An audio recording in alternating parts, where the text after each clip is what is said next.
Hi, I'm Charlotte from Red Sea Research and I'm Managing Director, and we specialise in media and entertainment research, particularly with kids and families. And we're going to be talking you through our Families at Home project. Hi, I'm Kat Hunter and I'm a research director and I work with Charlotte and I've worked on this project with her. Kat and I are going to be talking you through our Families at Home project, which is a piece of research that we've been running over a few months to understand the impact of lockdown on children and their parents. We were aware that there was lots of surveys looking at people's behaviour, what they were doing, where they were shopping, and taking a kind of very data approach to understanding what was going on. But we felt it was really important to understand the emotional impact on children and families as a whole, because it's ultimately an emotional experience. It's not necessarily about specific kind of tangible things, but it's about how it's affected people's mental well-being and their interactions and relationships with others. So our research project was set up with families in 3 different countries, so the UK, France and Italy, to really get to the heart of what it is meant for people. And we've called it the Families at Home project. And we're also now just starting a new phase of the research to get in touch again with our families to see how they're feeling now as lockdown rules start easing. So what's been really fascinating has been that even though lockdown started at various different stages in the 3 different countries, and with different regulations as well, what we saw was that families were going through very similar experience emotionally. So starting with this kind of delight at being together with their family unit, feeling really proud at how they were coping, and then kind of moving on to a phase of feeling really down, not understanding what was going on, fear for the future, fear for the outside world, fear for their relations and friends, really missing physical interactions, then entering a phase of kind of a new normality where families kind of got used to the new regime, and then as lockdown rules started easing, feeling kind of anxious of not knowing what's around the corner. Our families have been really fearful of a second wave. Children have been really worried about what's next and what's happening with schooling in particular. So it has been an absolute roller coaster. So what we've seen are some really kind of big themes coming through, which we'll take you through. But, ranging from some really positive things like these incredible kind of bursts of creativity that we've seen our children doing, that's been just really lovely to see, and being incredibly resourceful, discovering new skills that they didn't know they had. Parents particularly have been really reevaluating the kind of frenetic pace of their lives. Do they really need to take the children to so many different activities? Do they need to really be running on such a tight schedule? Actually, just having been at home, going for walks, enjoying bike rides, a kind of a simpler pace of life is something that parents really want to hold on to. And compassion for others. This is a really big thing that the children have really been aware of, just looking out for each other, really feeling for each other, a much greater sense of community. So what we did right at the very beginning of lockdown was ask our children to draw pictures of how they described their life before lockdown started. So these are the pictures on the left. It's all about a super busy life, loads of games and sports and loads of people and interaction and outdoorsy and lots of kind of freedom and spontaneity, to then the images on the right, which are really different, and the whole mood was kind of monochrome, people in different rooms of their house, not necessarily being together, lots of tears, and also lots of fear of the outside world. So there's a picture here with skull and crossbones on the door, so just not knowing what's going to happen when you step outside. So we've got a little video to play now of one of our 11-year-old boys on the project, just describing what this experience has been like for him. If you had to tell an alien from outer space all about this experience, how would you describe it? And what words would you use? Aliens don't speak my language. Hilarious. Just answer the question. Lonely and boring. Well, it's really boring and lonely because you can't see your friends and stuff. And the other thing you said was? I didn't say anything else, did I? Well, you said it was a bit scary. Oh yeah, I'm scared to go outside because I'm going to get the virus and be like... Yeah. Okay, so something that we've seen is a real relishing of being together as a family unit, and parents have really loved having their children around them. And feeling kind of reconnected, and a lot of parents have been saying they feel really proud of how resilient they've been as a family unit. I mean, they talk about bickering and the usual sort of fights, but actually having taken away lots of the pressures of kind of a frenetic pace of life, they've been able to reconnect with each other.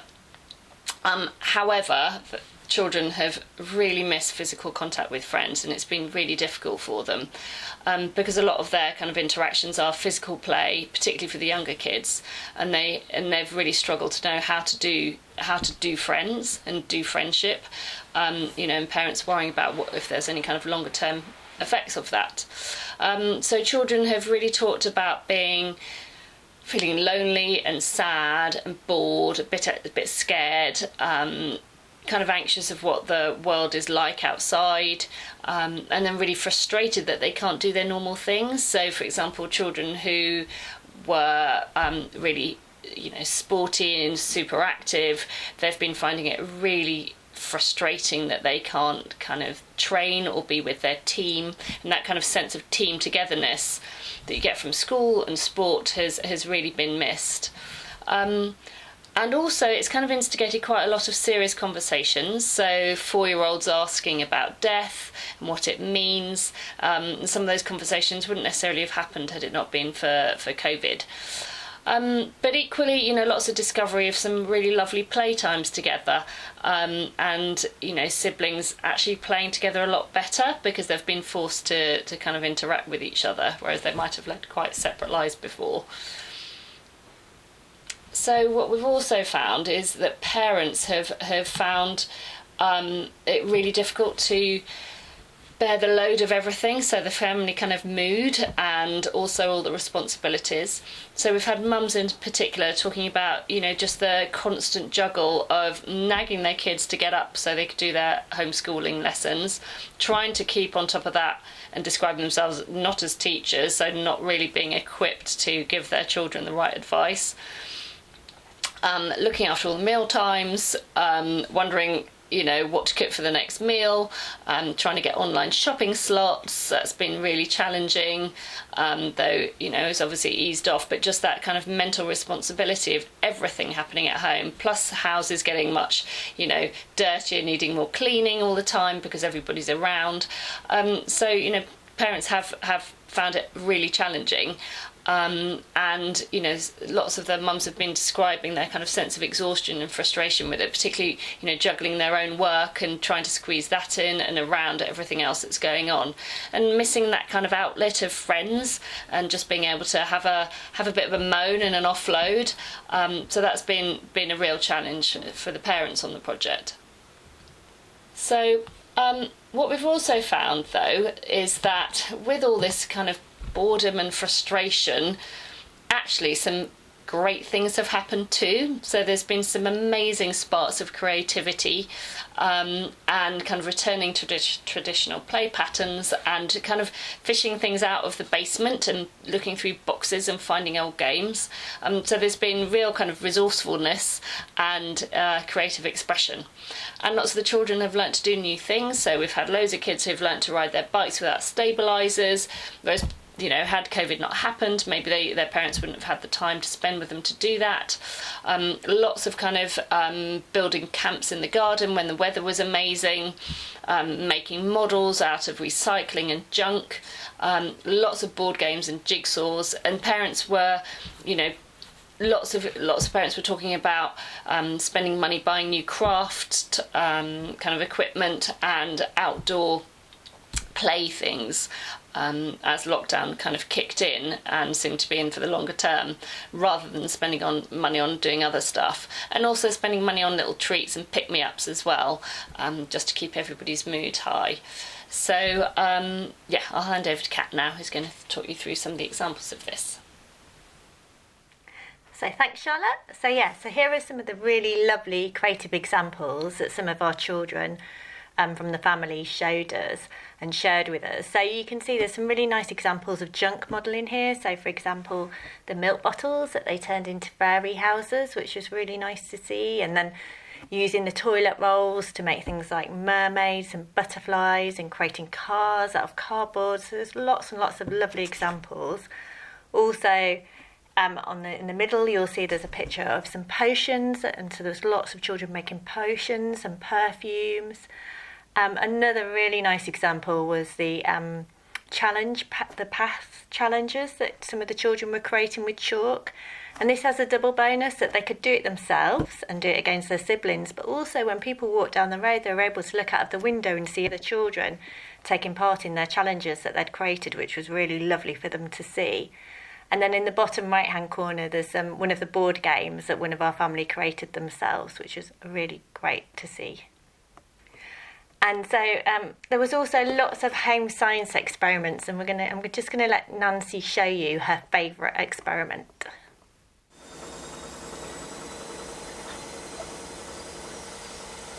That's it. Just gotta put one more. This one's the best ever. Whoa. Don't touch it yet. Now you can touch it. It's very safe. It's just oxygen and water. So, as you'd expect, screens have played a really important role during lockdown. They've really helped families out, particularly parents, where both parents have been trying to work from home. Screens have been invaluable, really. And so as a result, rules have gone out of the window. So before, kids used to have limits on how often they could be on their devices. Now they're allowed to be on them as much as possible. It's just more that they might not be allowed to go on particular sites, or when their parents tell them it's time to stop, they have to stop straight away. TikTok has been a real winner amongst older kids. It's been a really lovely thing they've been able to do with their parents. So we've seen lots of examples of parents and kids coming together and creating dances and doing all sorts of challenges on there, which has been really lovely to see. There's also been this resurgence of family movie night, and parents and kids have got together, they've got popcorn, and they've properly all sat down together to watch movies. They've also rediscovered old TV favourites as well. So we had examples, say, of kids going back and watching Fresh Prince, for example, with their parents. So things that their parents have recommended to them and they've been able to share. But younger kids have struggled a bit, particularly digitally. So on video and phone calls, their parents have really encouraged them to have this with family members and for other children as well, to keep up their social activity. But it's been really hard, and it's really sort of reflected the way that children play together. So they tend to use toys as sort of props to enable play and discussion, and a lot of the time on these virtual calls they don't have them in place. It's been really hard for them to know what to say. And we've seen lots of children sort of shying away from the screen with that respect. So what has happened has been this revival of traditional communication. So it's been really nice to see some of the children sending letters to each other, and that's had the added bonus of being able to take them to the post box and send them up, or walk round to their friend's house and post them through the letterbox. So that's been really exciting. Food has played a really important role for families during lockdown. We saw parents that didn't really cook or bake before had really embraced it with their children, and we had lots of lovely examples. So they were baking cakes, they were making pizzas from scratch, pasta, all sorts of things, and it was really creating a fun activity to do together. Also, quite a lot of the families we spoke to were having takeaways much more than usual, because this felt like a real treat and broke the monotony of cooking every day. And some of the children had been able to try new food as a result and taste new cuisines, so that was quite exciting for the children too. During the week, there were shared meal times have become an activity which has been really enjoyed. Previously, kids are sort of running around from activity to activity after school time, parents working really late, mean that they can't share these meal times, but lockdown has meant they've actually been able to spend a lot more time together focused as a family. And finally, one of the really important things about food, because parents have only been able to shop once a week, or so they've tried to do their shopping once a week or once a fortnight, they're really mindful of waste. So there's been a lot less waste. They've been more creative about how they use ingredients that they have in the fridge and thought of different ideas and recipes. So that's been nice to see. And inevitably, there's also been a lot more snacking and a lot more treats. In terms of brands, some have emerged as really clear winners. These brands are the brands that have really put kindness before profit, and that has been really important. Joe Wicks in particular has been a great example of this. It's really felt that he's got the whole nation moving, and even those that are no longer doing his workouts still have a really positive perception of Joe Wicks. This is furthered by the fact that he has offered to give all his profits to charity as well, so the brand positivity towards him is really, really strong at the moment. Some of the other brands that have done particularly well, so Admiral, for example, who have automatically refunded their customers some of the premiums that they've paid based on the fact that they're no longer using their cars as much. So that's been really, really positive. Then brands such as Armani and Burberry, it's been really appreciated the things that they have done for wider society, so making masks and gowns, and that has been really positively perceived. And even though families don't think that they're profiting from those sorts of activities, they feel that later on they'll be profited because people feel so warm towards a brand that they're more likely to buy their product in the future. Other media brands like Audio and PlayStation have been really great in offering free downloads to their customers, which has been really appreciated. So children feel really hopeful about a better future. They really hope that the whole experience of lockdown is going to have a positive impact on their future, and we've seen much more focus on families wanting to be kinder to each other, taking more care of each other. It's really cemented relationships locally. So a really nice example of this is one of our families had a wall in front of their house, and they started to colour the bricks in different colours in recognition for the NHS. And then they found that when other children were walking past, they were also colouring in bricks. And it's been a really nice thing to show how thankful they are to the NHS and show their appreciation for their local community. And it's just brought the community together, and they've built relationships with neighbours close to them that they didn't really know before. So there's been lots and lots of meaningful art. We've seen all sorts of things like rainbows and banners, and it's really brought people together in a positive way.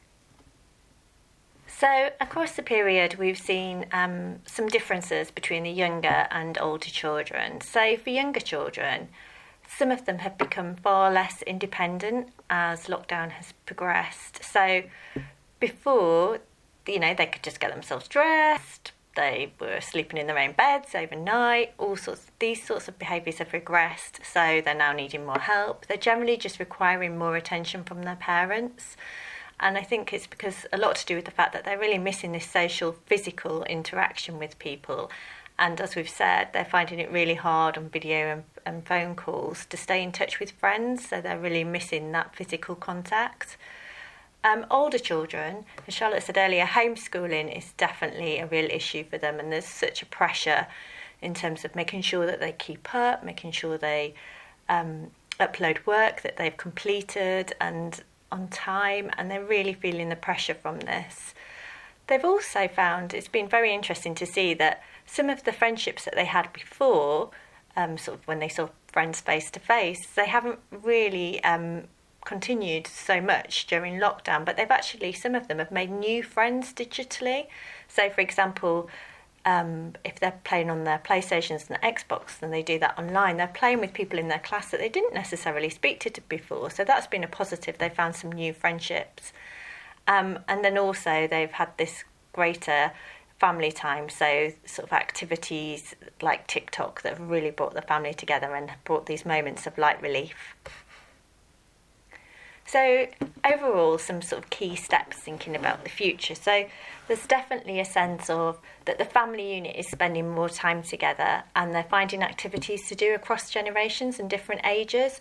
So thinking of things that they can do together is really, really important, and perhaps speaking to them as a group rather than separate and individually is more important than ever before.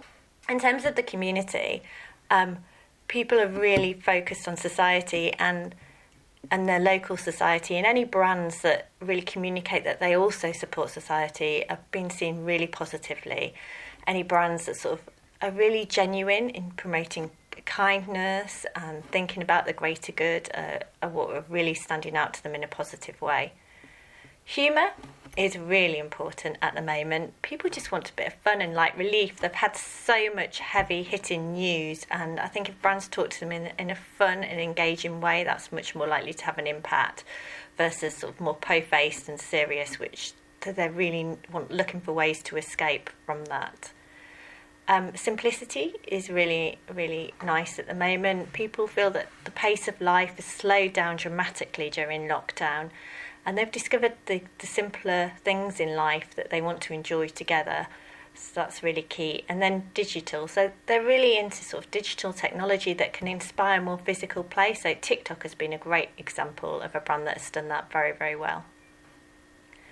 So we're really aware that we have just shown you a small snapshot of all the different areas that we looked at. So this is just to tell you all the different things that we looked at across the study, and we're really happy to share more information with you on any of these areas if you want to get in touch with us at info@redsearesearch.com. Thank you. We hope you found it interesting.